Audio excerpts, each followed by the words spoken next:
مشرقا كالثريا في سماء. يا بنات اللي له عز وجاه عالي الوارث المجد التلي، اجود شهم شيخ وراس يقوم ساعة الشدة يسد اللزوم. ولأفراح امك كل يقوم لقبلت حتى جزلة القصير. المنصات يا احلى البنات ما سوى كلها متسيدة بالدلع والمحاسن والفتاة. كل خاطر بشوفتك انسعد القلوب الله اعطاك نقول في ربوع الوطن عرض وطول. من يرى اوصافك هذه يقول ما على الزين هذا من مزيد. يا جهله على الممشى قضي مذهله بالجواهر والحلي. بين اقرانك قدرك معتلي ويوم شوفات مضاوي يوم عين. يا جهله جل من سوى حالك واكرمك بالرزانه يا الملاك. احذر الورد لا يجرح يدك باللطافات كما هو شي بعيد. بالوصايف صابر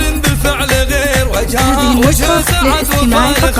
جابت الزين كل من الاخير كل منصف ضها دايم يشيل. وانت يا رداي مهما في لك مثيل غصن لا هبه تنسى من يمين. ابتساماتك والطرف الكحيل حار شعري وانا شعر مجيد. واقبلت ساجده كالبدر التمام والحفل قال كله يا سلام. وارتسم ثغرها باحلى ابتسام لا حسان تجاريها وضيق.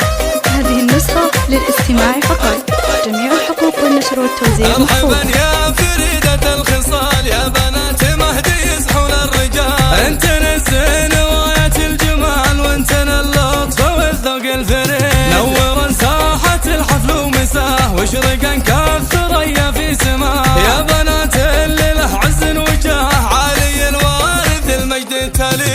اجود شهم شيخ وراس يقوم ساعة الشدة يسد اللزوم. ولأفراح امك كل يقوم لقبلت حتى جزلة القصير. المنصات يا احلى البنات ما سوى كلها متسيدة بالدلع والمحاسن والفتاة. كل خاطر بشوفتك انسعد القلوب الله اعطاك نقول في ربوع الوطن عرض وطول. من يرى اوصافك هذه يقول ما على الزين هذا من مزيد. يا جهله على الممشى قضي مذهله بالجواهر والحلي. بين اقرانك قدرك معتلي ويوم شوفات مضاوي يوم عين. يا جهله جل من سوى حالك واكرمك بالرزانه يا الملاك. احذر الورد لا يجرح يدك باللطافات كما هو شي بعيد. بالوصايف صابر بالفعل غير وجهها وجه سعد وفارق.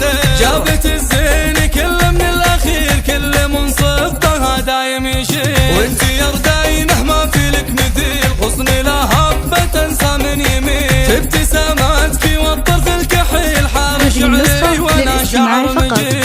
واقبلت ساجده كالبدر